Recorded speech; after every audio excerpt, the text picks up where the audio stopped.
What's going on, guys? Illuminastic, very excited about this live stream and the ideas that I'm going to produce, or not produce, but introduce. I have been talking for a long time about a higher order of symmetry that I believe or suspect is responsible for synchronicity, which I think is an extremely important signpost in the development of an individual. And so I conjectured that we would eventually start to experience synchronicities wholesale, that the entire human race would, and I'm not saying that means necessarily that everyone would notice them, but at least that they would happen. And probably the most significant and meaningful example is the recent emergence of apparent alien presence and artificial intelligence simultaneously. And of course, this symmetry can express in a number of ways. This has all led me, by the way, to take a deep look at Dr. Bohm, the physicist. I can't remember his first name, but Bohm. I believe he has the distinguished position of being able to take credit for ideas like the implicate order and enfoldment and the holographic mental nature of the universe expressed in physics, which is, I think, a great landmark. The more I look at Dr. Bohm, the more I think he is more significant than Einstein. Although, you know, it's not like he's contradicting Einstein in any way, but he's basically has introduced the idea that the all is in the all. That, of course, you know, we see in Hermetic works and really implied in a lot of ancient philosophies, that everything is in everything else and that everything contains its contradiction as well as moments and movements, right? So the emergence of alien intelligence and artificial intelligence with the human being in the center as the sort of intermediary of these two influences. It's quite an extraordinary moment, and I think that it's, you know, very significant and very important that we take note of these things as they emerge. Somebody pointed out to me quite a while ago that the discovery of LSD was correlated with the atom bomb. And that is a significant part of this process, and also I think one of the keys to really understanding the universe and coming to terms with the paradoxes and the elements of the universe that we're not comfortable with, that are difficult to integrate, like the existence of evil and suffering. And, you know, if these things are properly understood, they don't necessarily totally justify the existence of everything in the universe, but, well, they do justify it. I'm saying that it may not necessarily make us at peace with these things, but it does justify it. In terms of a functional explanation for these large-scale synchronicities, I'm still, you know, working on these ideas, and one of the reasons I did this stream, even though I don't have this all sewn up exactly, is that a lot of you guys have been asking me for insight and guidance into protocol for developing a sort of scientific illuminism mindset, where you can navigate the murky waters of spirituality and metaphysics and not absorb a bunch of you know, stuff that might not serve you and that might not have any substantive basis. One of the most disheartening things for me is that when I am responsible for opening up someone's mind, and then they become very new agey, I always feel like in the end I've done them a huge disservice. So I'm trying to involve my audience with the process of you know, mapping all of these ideas and giving them structure and articulation. And this is definitely a process that has really hit some momentum over the last couple of weeks. And I have to tip my hat to Robert Anton Wilson again, because he was such a huge influence on me when I was in my early teens. And then I picked it up again in my early 20s when I was sophisticated enough to understand books like Prometheus Rising. And then, now this last, I guess, wave of development for me was catalyzed by a paper that I found by Robert Anton Wilson called Synchronicity, Isomorphism, and the Implicate Order. And this paper reminded me of my own ideas about symmetry and synchronicity. And the clue to that is given in the 1111 glyph. A lot of people wonder, like, what does this mean? Well, think about the relationship between symmetry and synchronicity, right? So it's a glyph of the homeostasis of the dualistic internal nature coming to terms with the external dualistic nature and coming into exact balance and homeostasis. And when you do that, you have these experiences that express a fundamental wholeness in the universe, basically. It's a direct observation of that. And that's kind of the point of scientific illuminism, that you are not seeking faith, but looking for something like certainty. And of course, certainty has some limitations. When we speak of certainty, we're definitely approximating because, absolute certainty isn't even desirable, really, and it's not really possible in almost any arena of thought. Except for the acutely mechanistic and deterministic world, there can be some degree of certainty. And so the paper was basically talking about Jung's frustration with the fact that the psyche is not quantifiable, that it's not something that we have a system of mathematics that can actually fully express its functions. I don't think that that's a permanent circumstance, because it would not have functions if it didn't have a mathematical underlying basis. This is, very easy to understand if you look at things like numerology, but not superstitious numerology, actual functional numerology. Particularly, like the number 9 has the most, I guess, easy to demonstrate. And I'm not going to get too deeply into that now, because I'm going to make a video on 3, 6, and 9. There's already a ton of those out there on Tesla's ideas about that and how they relate to the Great Pyramids and how these numbers structurally relate to all of these different things in the universe. But the truth is, it's absolutely astonishing. And the maybe even more astonishing is that I'm still able to find ways to connect this information that I don't see represented online. And I'm not, giving myself credit for that. I'm just, the subject itself is that expansive and sophisticated that, there are still so many new correlations that can be made and demonstrations of implications of the implicate order, which is the underlying wholeness that the explicate and basically the idea of a holographic universe sort of come from. And this is where it's getting a little bit more difficult for me to articulate these things. And I think part of that is that this is relatively new territory.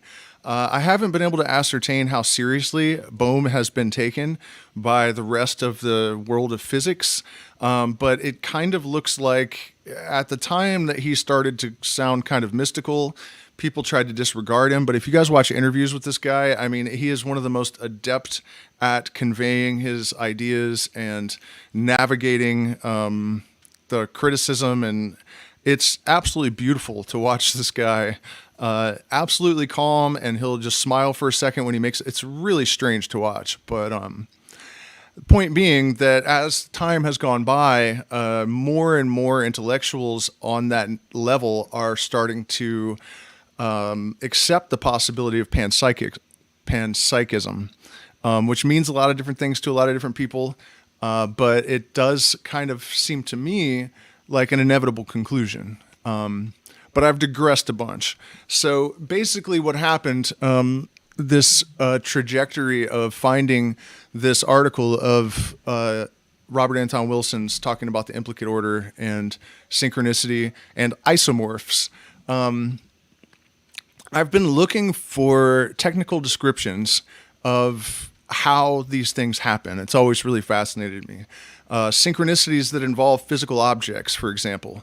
I once was talking about numerology and the number 11 with someone, and the ruler she was using had 2 11s on it. And of course, not only was it 11 that we were talking about, but the synchronicity involving the 2 11s is the glyph of synchronicity. And on top of that, the number 23 is associated with synchronicity, and the second 11 was in the spot where the 23 should have been, right? So it was just like layers and layers of this. But of course, the problem then becomes, how does that happen? Because I am not trying to invoke woo to explain anything. I do not believe that impossible things happen. Prayer is, in my opinion, mostly a waste of energy. If you want to have an effect on the universe, you may be able to do it with consciousness, but you're going to be way better off directing your focus directly at the thing than sending it off into the void to dissipate without direction by praying to an imaginary sky god, right? That's not going to work. But the point is that I don't want to invoke woo, so I have to figure out, how is it possible that this ruler happened to be here for this conversation at exactly this moment? And working through this, it brought me to the realization that it would have had to have been the product of a series of events on the subatomic level, right? And even on the causal plane, that goes back to the original singularity, right? The seed of all of this stuff would have been structurally embedded in the singularity in order for it to manifest with that kind of harmony.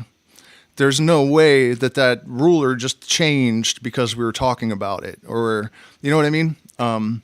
So that really doesn't help that much. It just kind of opens up a bunch more questions, which is fine, because that's just kind of how this works. And, we embrace uncertainty, I think, in my world, because belief is the death of intelligence, right? Like the satiated pilgrim stops, the weary pilgrim wanders on, So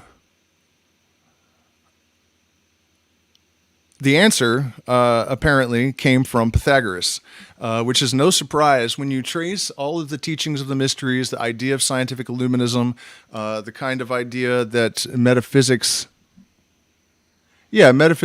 mechanics basically is what scientific illuminism is. No need for conjecture. There are a lot of things that can be based upon certainty. And so I had this idea many moons ago that what happened was basically that an oscillating wave, because it's going to be symmetrical, but also opposite, it compelled all of the order in the chaotic primal soup of energy at the beginning of time. It compelled all that chaotic energy to order by means of symmetry because of its oscillation at the most basic, fundamental, the very, very early stages of this. And I also have understood from my own observations and from the consistencies of different mystics from different traditions all over time and space. One of the processes or techniques of scientific illuminism is to look for similarities across disparate cultures and disparate traditions that could not possibly have introduced each other, but yet have came to highly specific conclusions that are identical. A good example of that is the left-hand path and the right-hand path. Whether you're talking about the jungles of Borneo or the Masonic lodges of today, the left-hand path is self-service and the right-hand path is the collective service.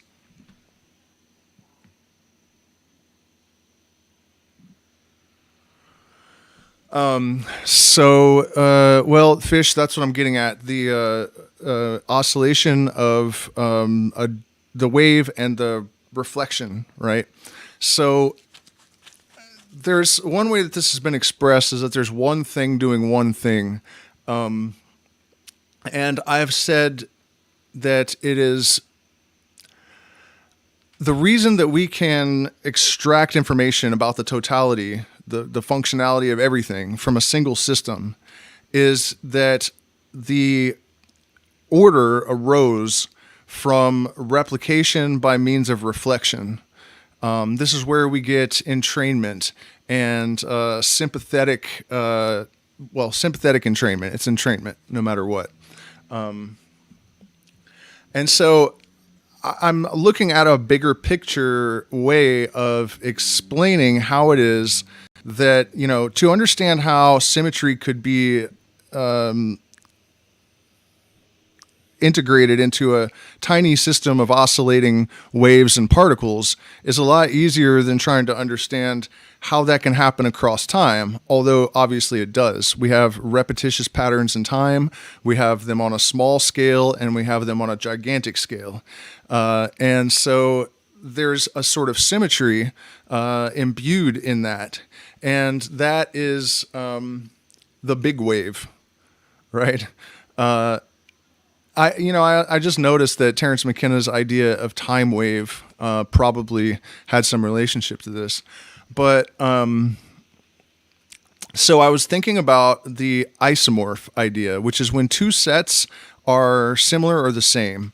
And it's basically a technical name for microcosm, macrocosm as well. Because, when we talk about how the all is in the all, and that the whole structure of everything is holographic, when you look at the individual, you can see a microcosm of the society. Of course, there are variations in that expression, but it's never not true. And that's sort of the way in which this sort of stuff expresses. And so isomorphs can be cultural, they can be mathematical, there are graphs that are isomorphs, and it doesn't necessarily mean identical, but it has a structural similarity, to put it very simply. So it hit me that what I needed to do was Google the term isomorphic resonance. And I had never heard this term before. I didn't know if it was even real. And so I punched it into Google, and it turns out that we're now back to Pythagoras again. And Pythagoras, and see, this is actually great wisdom here to take note of.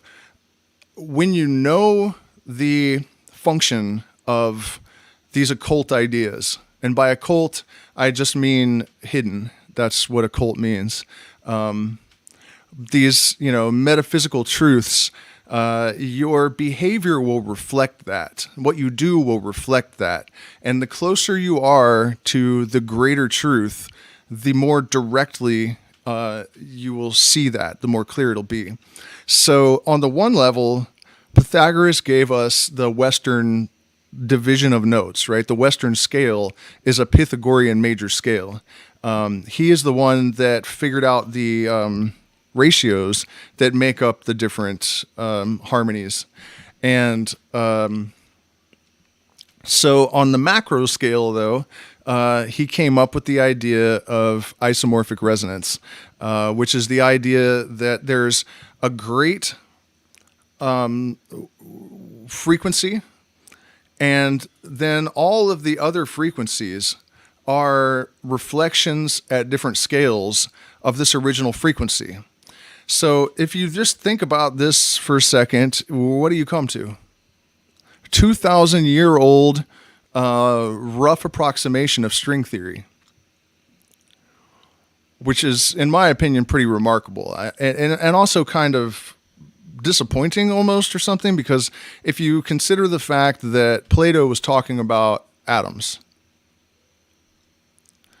and Pythagoras is talking about string theory, we really haven't done anything in 2,000 years besides spend a bunch of money and chase our own tails while being exploited by greedy, vicious, psychopathic overlords.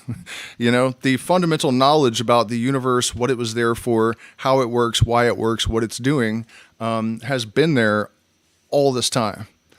And so I've always felt that the universe is here purely for the experience. There's no purpose to it beyond that. In the same way that our life is basically engendered with the task of self-knowledge, self-awareness, determining our higher purpose and pursuing it with every breath, that sort of thing. On the macro scale, the universe is doing the same thing. It's creating all these different possibilities, and then it's using sentience to experience them. And then once it's exhausted, the process reverses, the universe collapses back into the singularity, the whole thing starts over again. In physics, they call it quantum loop theory. In my world, they call it the Phoenix process.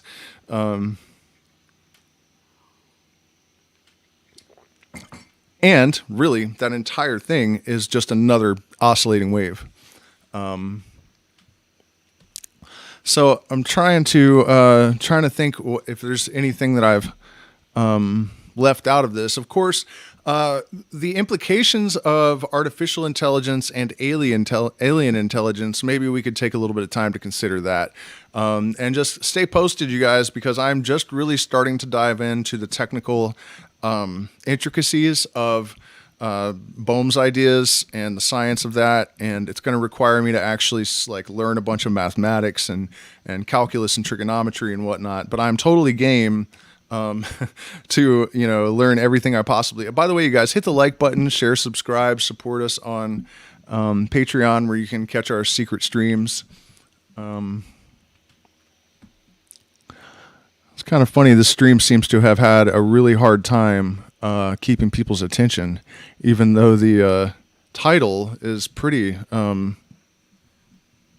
makes it pretty obvious what what it is I'm going to be talking about. So long story short, before I jump into the details of artificial intelligence and alien intelligence and what that looks like when you're caught in the middle of it, which appears to be our circumstances, and the collective synchronicities and the waves and the dovetailing of science and physics and all that, I've always believed that it was our birthright to fully understand the universe and that it was possible. Spirituality should not be about conjecture. It should not be about faith.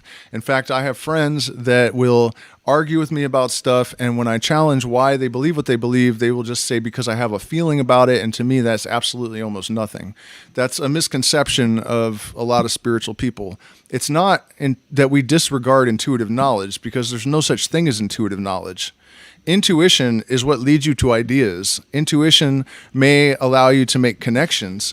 It may even lead to preconceptions, but it's not knowledge. Intuition is not knowledge, and nothing that you come to understand purely with intuition, especially if it conflicts with all the evidence in the world, which is often the case with a lot of intuitive ideas.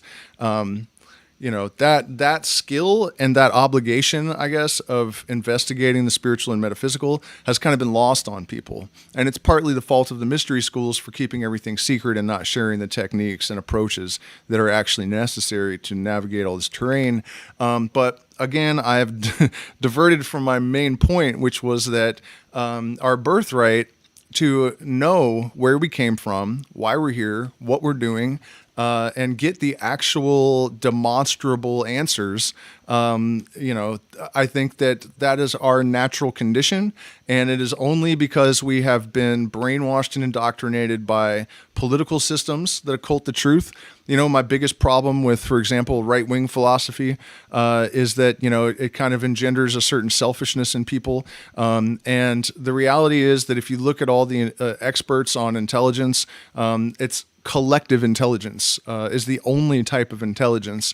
And the idea of separateness is counterintuitive to spiritual evolution and progress. So, if you have, and the only reason I'm pointing that out is that certain political beliefs can curtail your spiritual development, because as soon as you hear collective interest and you're far enough right wing, you think communism and you just turn it off. And I think that's very deliberate on the part of the overlords, that they have integrated things into these systems that keep people operating within certain parameters. And the reason we're seeing so much shaking of the ant farm is, people like Illuminostic and, lots of other people I'm noticing lately. There's all kinds of channels popping up. People are noticing that it's actually, science and spirituality can be mutually supportive and not mutually exclusive. And when you're successful at finding the correlations, they're pretty self-substantiating. Truth is self-substantiating. It doesn't require your belief, thankfully. And it's generally pretty obvious. You know what I mean? You don't have to try too hard to understand it.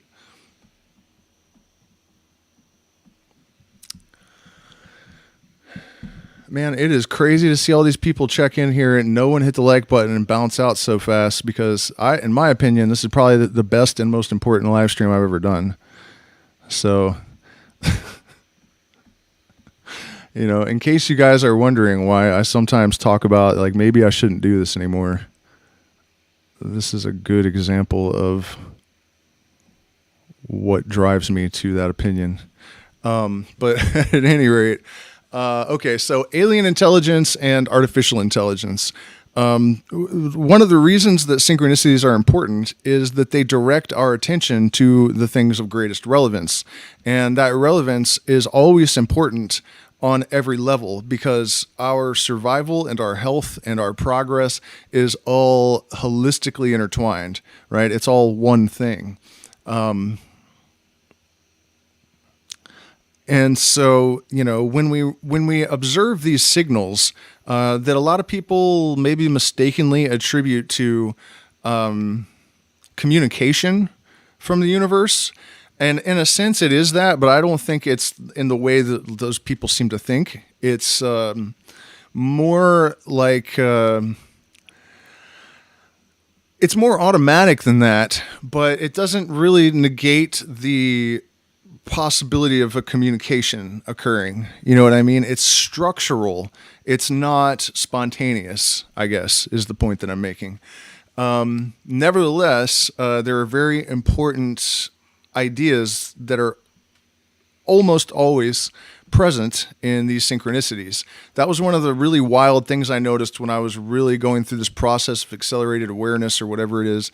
The conceptual continuity of these synchronicities really helped me to overcome my skepticism that there was some kind of thread of meaning, or that they were somehow significant, right? Because it's not like it was just a meaningful coincidence and then another meaningful coincidence and then another meaningful coincidence. The entire tapestry was connected. There was conceptual continuity running through the entire thread of it.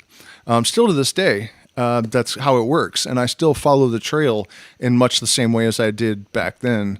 Although I'm much better at it now. Unfortunately, you know, wisdom is gained through experience, and it often feels like dragging your face through hot coals in the process. Mostly just your pride, though. But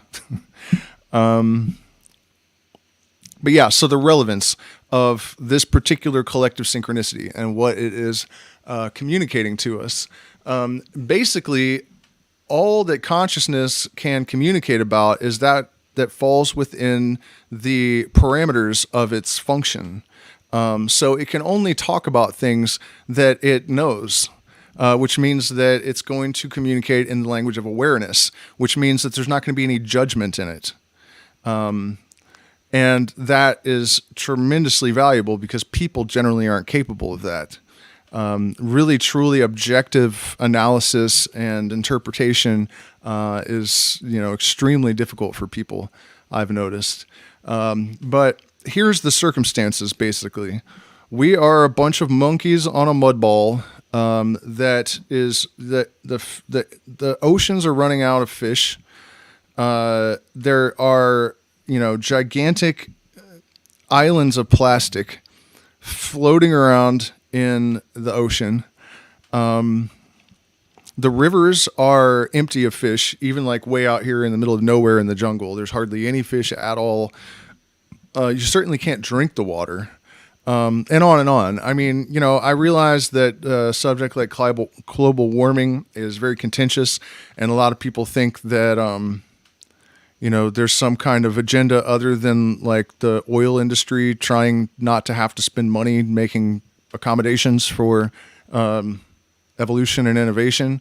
I don't really see when you ask the key bono, kind of deflates this theory a little bit. But just for the sake of argument, let's ignore climate change and just look at all the other types of destruction all around the world.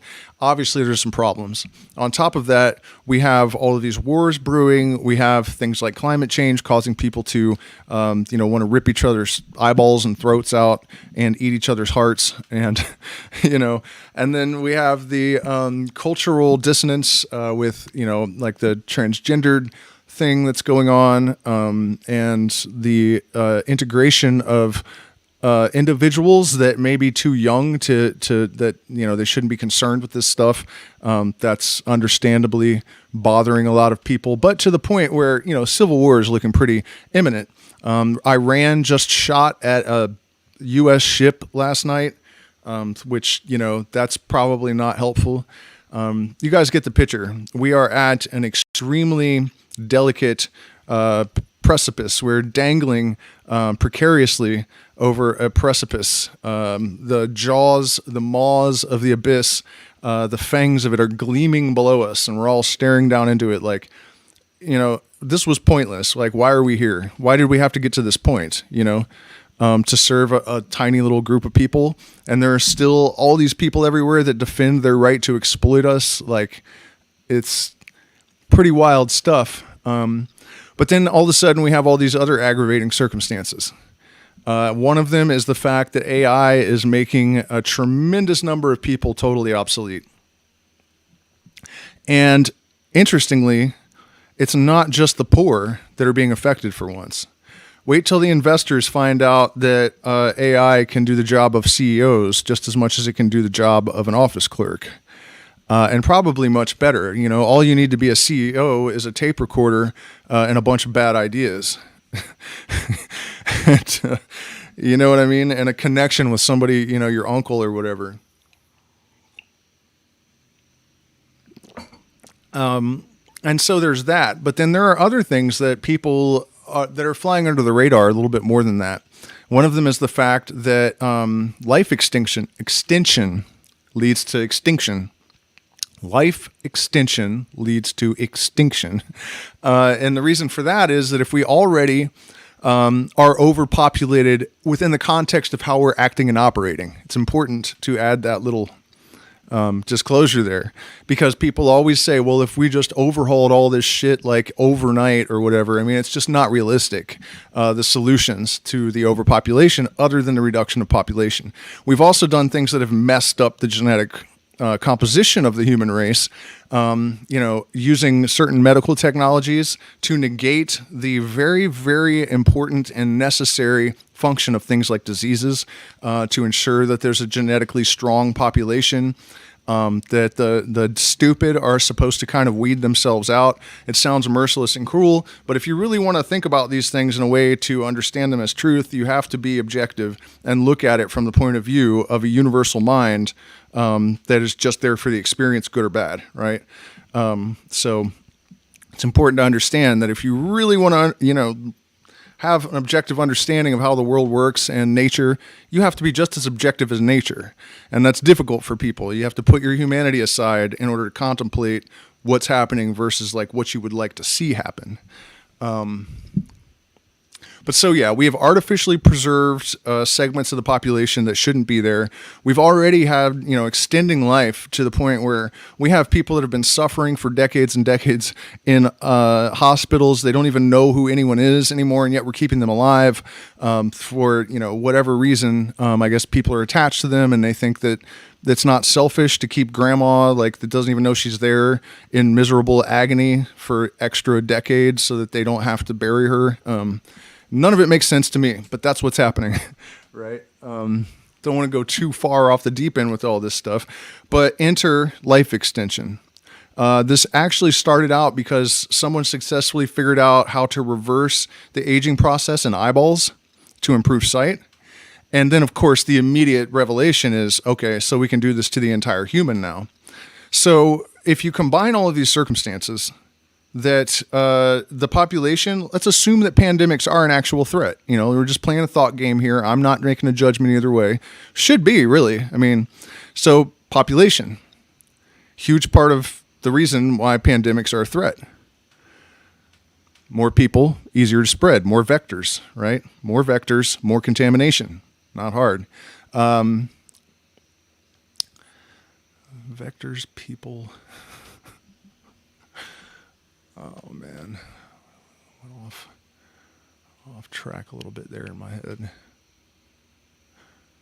Okay, consumption of resources and the creation of pollution and trash, and we have all these problems that are population based, and then you have AI replacing all the necessity for all these people, and then on top of that, you have age extension for the rich. So all of a sudden, they're not dying for 1,000 years, 1,500 years, 2,000 years, or maybe ever, right? And then you consider these potential adjunct technologies, right? Like DNA storage. So now all of a sudden we have a biological integration with our computers. It's not just artificial intelligence at this point. It's artificial intelligence plus a DNA integrated just for the purpose of storing information, because you can store, insane amounts of information apparently in a single little tiny piece of DNA. And there are all kinds of implications of that. Also, speaking of synchronicities that are collective, think about how these things are developing in tandem. There is some relationship with Moore's law, the exponential increase in technological advancement and all of that sort of thing. There is some connection, but it also seems a bit serendipitous that as we're about to have quantum computers, which I think the prediction is within a year or two, the bugs will be worked out of it and they will actually be functional. So, we have computers that are operating on the same energy, the same, raw nuclear interactions, basically. And then we have DNA to increase the storage that's available to these computers in tandem with the capacity of the computer to increase. But that's not all. We have AI, which is developing even faster than the experts thought it would and becoming sentient, already making threats to people. And now enter aliens.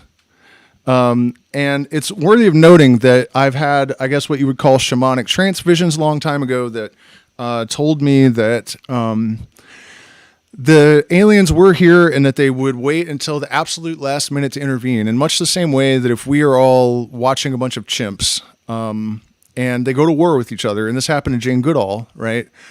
She's not going to intervene. She's benevolent and she's watching, but she's not going to intervene because it's not unnatural that things destroy each other. People like to think that war is unnatural, but it's actually not, because the universe is the interplay of antinomies. So if there's peace, there's war. If there's love, there's hate. If there's light, you know what I mean? On and on and on and on in perfect balance. It'll never change. So it's not the obligation of an enlightened being to intervene in the natural course of things, even if there's suffering involved, because that doesn't make any sense. But if the chimps were about to completely annihilate each other to the point where the last one was going to be gone, then humans would probably step in and do something. This is exactly the same thing. Exactly the same thing. And the way I understand it, it's not even humans, it's the entire ecosystem. It's the living earth. That is what interdimensionals or aliens don't want to be destroyed. It's got nothing to do with humans. You know what I mean? People, have asked me, well, if there's benevolence here, why have they let us kill each other and all that? That's not even a question. There are plenty of benevolent people here on Earth, but they're not obligated to go out into the world and try to stop every last bit of, that's not even a question, really. The real answer to that, though, to me, is if you look at the UAPs, as they're calling them, I guess the UFOs, and the maneuverability of them, and the weapon systems they apparently have, one of them could take out the entire United States Air Force in probably under an hour. And that's not an exaggeration. I mean, there's absolutely nothing that we can do. We are totally, completely defenseless. So if they're malevolent, then we would already be totally destroyed. There's nothing we could do. We're completely at their mercy, completely defenseless. And if it's true that they're here, and it appears to be, then they've been here for a long, long time. Some people say, they've always been here, just lurking around in the shadows and hiding or whatever. I don't know what the theory there is. I don't necessarily disagree, because there are some pretty weird indications that there could be some sort of trans-temporal functionality with sentience. One of the good examples of that is that the pyramid's latitude and the speed of light, it's almost as if it was created by someone that knew that would have relevance later on. Another way that I think about that is going back to the idea of enfoldment and the implicate order, and how there are these fundamental connections that transcend space and time. And so that could be an organic expression of that. It's not necessary, but it's one of those things. It's sure the hell is not a coincidence, just pure coincidence. I mean, that I would like to see the probability of that calculated and actually see the number. Do me a favor too, you guys, hit the like button, share, subscribe, support us on Patreon, where you can join secret streams, where we go through Masonic degrees and analyze them. And also there's like ritual magic instruction and demonstrations in there that aren't available on my main channel, and we're demonetized. And so that's how I get support. Otherwise you can make a contribution to our, PayPal or Zelle, which is normally in the description, and it's not there now. I guess the relevance that I'm getting to of the advent of all of these things dovetailing, the alien intelligence apparently arriving on the scene at the same time that AI is about to do God knows what to culture and society and economies. You know what I mean? It's like an insane leap in every different aspect and domain of human culture. And it should come as no surprise either that it's being preceded by a bunch of chaos. Chaos always precedes order. It's the chaos that gives the space to allow reconfiguration of the components, right? So the degree of chaos is going to be commensurate with the scale and magnitude of the impending order that is being instituted. And in this case, it's probably the greatest leap in human history, or at least in, recorded history. Yeah, well, that's what I was getting at. If these aliens, let's say their technology is 50,000 years ahead of ours, it could settle almost every dispute on Earth, because they probably would have a system of government that is indisputably, light years beyond anything that we even have concepts of here. Another reason why the indoctrination is so bad. I mean, I don't want to go too far down this rabbit hole, but it's always true that the best solution comes from the interaction of two opposites. So if you have communism on the one end and then capitalism on the other end, for example, both of these are no good. And there's something that comes from the merger of them that is going to be the answer. But I think when we're talking about a race of aliens that could be 50,000 years ahead of us, and also they would have dealt with artificial intelligence many moons ago. You know what I mean? This is only what we have artificial intelligence after like 150 years of computer technology. So, another 49,900 years to figure out how to deal with it. Obviously, they survived it. And then the medical technology, that if they shared it, probably would result in immortality, which is a pretty mind-blowing thought. It would also explain how it is that there could be aliens that could traverse entire star systems, because if we're already capable of reversing aging in cells, then they are definitely going to be way beyond us in that department. So economic system, governmental system, health, all across the board, assuming benevolence, which I think is proven by the fact that we are not all slaves that are strapped to gurneys having our, etheric energy extracted. By the way, you guys, this parasitic idea really bothers me. It's really pervasive and it's really bad. And it also makes no sense. The average layman has a completely wrong understanding of energy. Every single equation that has ever tried to establish energy as a substance has completely failed. It's not a substance. It's not something you can eat. It's not something you can consume. And if you're already made of pure energy, what do you need energy for? We need energy, in my understanding, because we have physical systems that have to be powered by something. But if you're talking about non-physical entities, they don't need to be powered by anything. There's just no logic or rationality or reason to it. And despite what a lot of people think, reason and rational thinking don't need to break down when you're thinking about this stuff. Another element of that is lost on a lot of folks is that we actually know quite a bit about how the other 11 dimensions function. And there's no exchanges of energy between them. If there was, we would have some big problems. The only one that is potentially relevant in that way is the 11th dimension. And if it is true that there's an omniscient, omnipotent God, then the 11th dimension is where you will find that entity. But in the other dimensions, there is also no reason to think that there would be, it's not that there couldn't be beings in those dimensions, but their interaction with our dimension would have nothing to do with needing energy from people or anything like that. So relax. If you have issues, it's because you have issues, not because there are parasitical entities attached to you.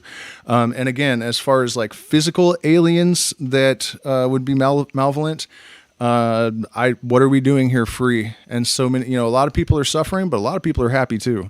So I just think if this was a farm for negative energy by beings that are way beyond our capacity for understanding, why would we be free and basically allowed to pursue happiness? It just doesn't look at the way we take care of cattle.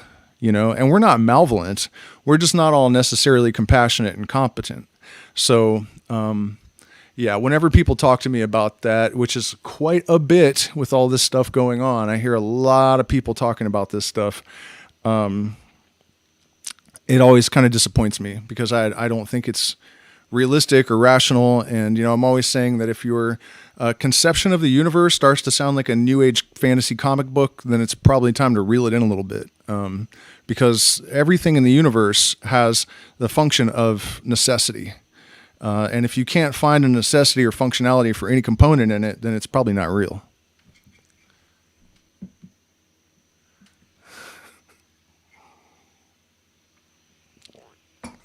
So I hope you guys, I hope that was helpful for everyone. 13 viewers and 13 likes. For some reason, I like ending on that note. It seems like a good number.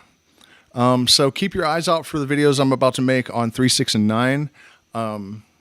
9, actually, the more I've dug into that, it's just really surprising after all these years that it's really not that difficult to unearth new mind-blowing, earth-shattering ideas. The universe has created, as far as I can tell, at least never-ending supply of marvels and mysteries, and miracles in the sense of highly improbable things. I don't believe in miracles in the sense that sometimes impossible things happen because it's not true.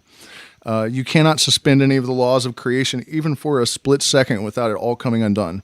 It's just, you just can't do that.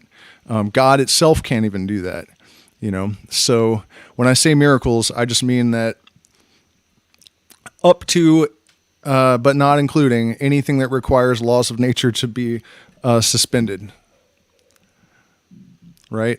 At the same time, though, when people believe that something is too improbable, I like to point out that our existence is already basically impossible and it already happened anyways. So that is quite the precedent for future developments. Anyways, you guys, thank you so much for spending this time with me. I hope this was helpful to you. I look forward to exploring all this stuff further.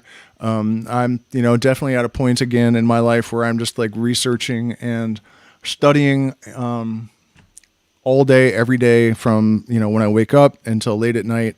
And it's yielding more fruit than I would have expected. Because, after so much time of sorting through all these things, you definitely get the feeling that you're going to get stuck. And that might happen for some period, but there's just always something new on the horizon. This is why suicide is always a bad idea, by the way.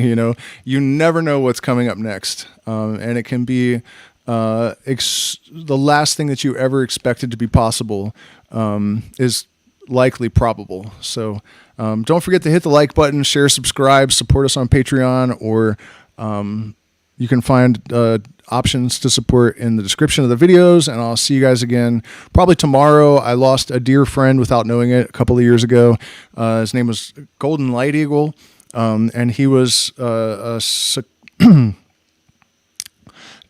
Sioux Sundance chief, who explained 1111 to me many years before it was popularized, and was really just a remarkable individual. Some of you guys might have seen him on Ancient Aliens. He has this bar, or he had this bar that has these characters etched into it that he said were the Star Tribe's language. And after having not seen him in years, I turned on the TV one day, and I've never watched TV, like never, ever, ever. So it was just like the universal mind kind of cluing me in to do it, And I turned on the TV, and there he was holding this bar on the History Channel, which is just such a shock. But yeah, unfortunately, Golden Light Eagle passed away. So tomorrow I'm going to pay a little bit of tribute by telling all of the stories that I have that include Golden Light Eagle. So yeah, see you guys again tomorrow. And Secret Stream is tomorrow. So if you're not a patron, go sign up, and then you can join us in the inner circle of the Illuminati.